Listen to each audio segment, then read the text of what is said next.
नमस्कार दर्शक बंधु आपण माने राजजोक सीरियल रे देखिबाकू पाइबे जे अदिति कहबे कि तमे से फार्मेसी को कौन कहला मु सुनिची तमे रियार स्वामी ताहले मु किए मु तमर कौन हेबी मु तुमर स्त्री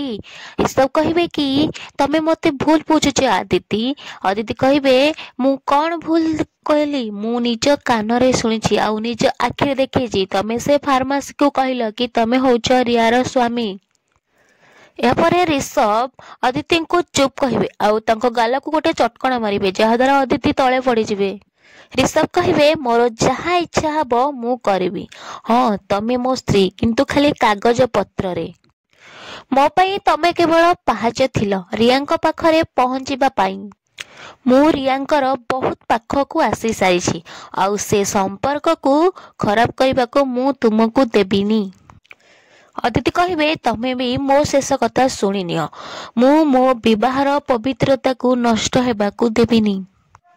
ऋषभ कहबे कौन कहलो तम विवाहर पवित्रता अदिति से सबुर मो पाखरे किछि भी मान नाही एमिति कह कि ऋषभ चले जिवे आउ अदिति को बाहर पटु कपाट दे देबे और अदिति से रूम रे थे कि ऋषभ कपाट खोलो बोली कहउतिबे।